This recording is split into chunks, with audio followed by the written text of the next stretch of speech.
Hi everyone, I'm Maureen Wiley. I'm a professor of composition and I study learning science for fun. This week, everything I've been reading has been talking about how AI is coming for our jobs, and it got me thinking we need to talk a little bit about some of the uniquely human capabilities that we can practice and we can build upon in order to be successful as writers and in our lives. Humans need to be able to focus and work deeply in order to be able to do the uniquely human things that require our creativity and our critical thinking. Our attention is our greatest resource because where we direct it has the greatest impact on our overall well-being and our satisfaction in life. However, I'm sure a lot of you are like me. When we sit down to work on a specific task that requires a lot of focus, we find ourselves immediately feeling that internal sense of discomfort and that desire to run away, and we often do that in the form of distracting ourselves. But here's the thing, it's not about the distractions themselves. It's about the emotions that we experience when we sit down to focus on something that requires a lot from us, or when we think about those bigger projects, those larger goals, those life dreams that we have that often are the things we struggle to focus on the most. Even before the age of the internet, smartphones, and other digital distractions, people have always been champion procrastinators. But the reason for that has a lot less to do with our digital distractions and a lot more to do with something that I'm going to call building up our muscles of attention, or our focus muscles. While I do believe that we can improve our ability to focus by taking certain actions such as putting our phone in another room, or at the very least putting it in a drawer where we can't access it, and blocking certain websites or even deleting certain things off of our phones if we find that we are gravitating towards those during times when we'd really like to take that energy and that focus and direct it towards something else. But ultimately, that's going to be pointless if we don't work with our brain's natural focus muscles and build up those focusing muscles over time. In today's video, I'm going to show you 3 methods to build up your focus muscles. Method number 1 is to recognize that procrastination is actually emotional avoidance. Sitting down to work on something or to focus on something like studying often brings up our fears and our doubts. In addition to that, it can remind us that we are limited beings who are only capable of achieving a certain amount of things in our lifetime, and that can make us have to come to grips with those limitations. It also reminds us that we are imperfect beings who might make mistakes, and if we try new things, we might fail. One of my favorite writers on this topic, Oliver Burkeman, once wrote, "Meaningful work stretches you, bringing you up against the edge of your talent."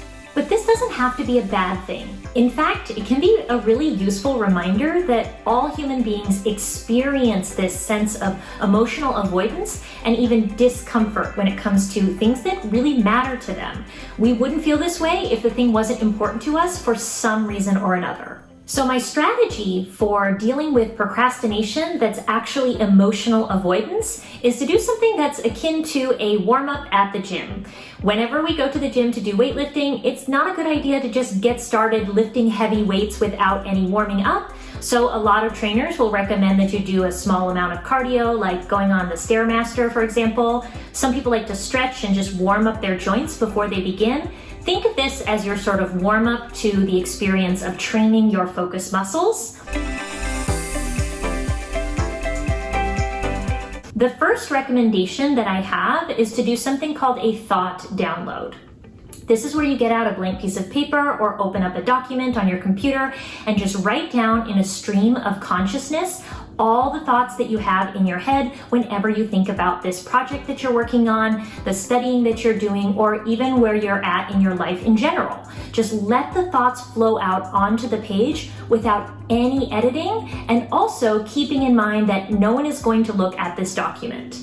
The reason for the thought download is so much of our emotional avoidance are the fears that we subconsciously keep us from doing the things that we want to do, that subconsciously keep us from getting started or trying something new and stretching ourselves, perhaps even creatively. And we often start to kind of imagine all the terrible outcomes without considering that a lot of those fears are often overblown. So what I like to do after I do one of these thought downloads is just to kind of really look at the thoughts that have been spilled out onto the page and recognize that a lot of these things will likely never come true, or they're very, very extremely unlikely to happen.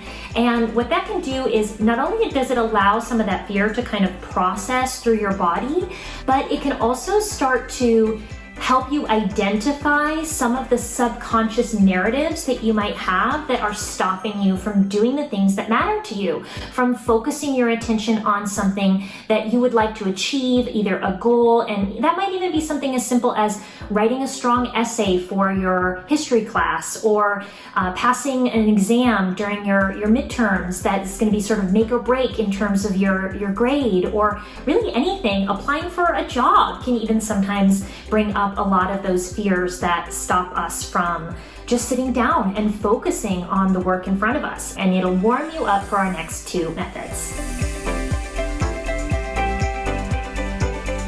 Method number 2 is using your body's natural cycles of focus. I actually like to use something that relies on my body's natural cycle of focus, and that is called using your body's Ultradian rhythms.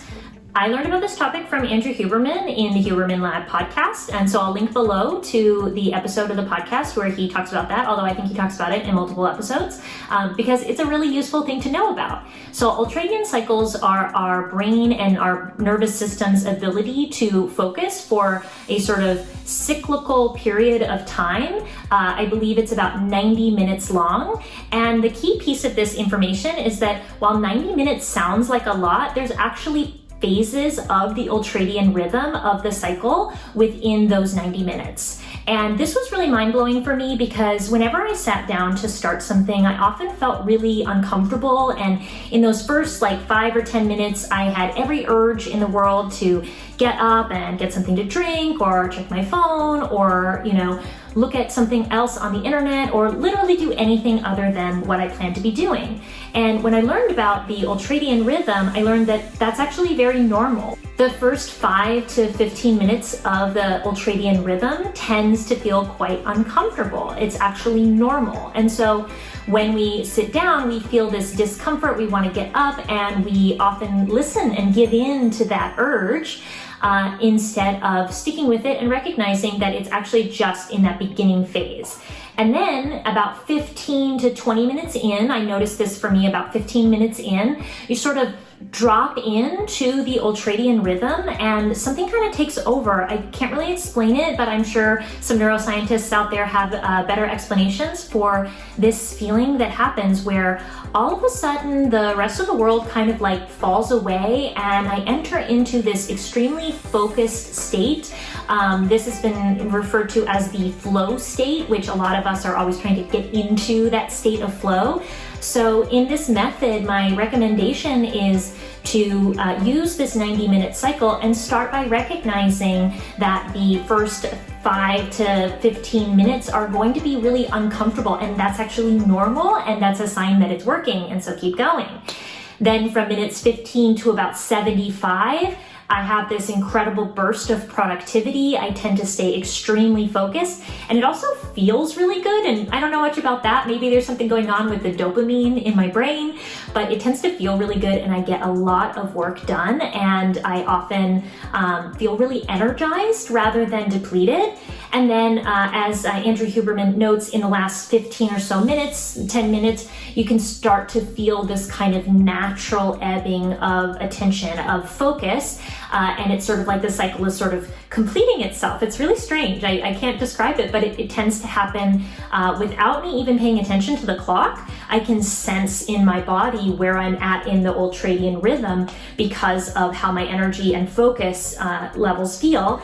And what ends up happening is that sort of natural conclusion to the cycle is the perfect time to take a break. But I have found that I can do about 2 to 4 Ultradian rhythm cycles in any given day. Usually it's more like 2 or 3, but on really good days I can manage 4, and that means that I can get actually all of my work done in a much shorter period of time because I stayed focused and my energy was directed into that sort of flow state that also feels very satisfying. This is more than enough time to do my job and to get my creative work done. And the best part is I feel really energized by relying on Ultradian rhythms. If you're interested in learning more about how I use things like Ultradian rhythms to be productive, then make sure to leave a comment below.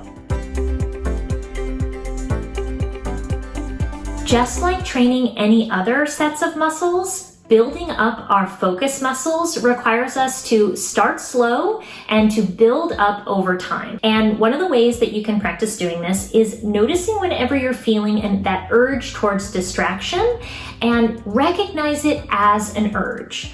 But the thing about urges, especially urges towards distraction, is that they will pass and there's nothing that we actually have to do if we can learn to allow them, or as I like to call it, if we can surf that urge. So part of this has to do with paying more attention to the sensations in your body, which is part of what it means to build up your attention muscle, is being able to recognize the different sensations in your body and to create a new relationship to them, particularly when it comes to things that want to distract us from our path or want to keep us from getting started. Like I mentioned earlier when I talked about how procrastination is actually emotional avoidance.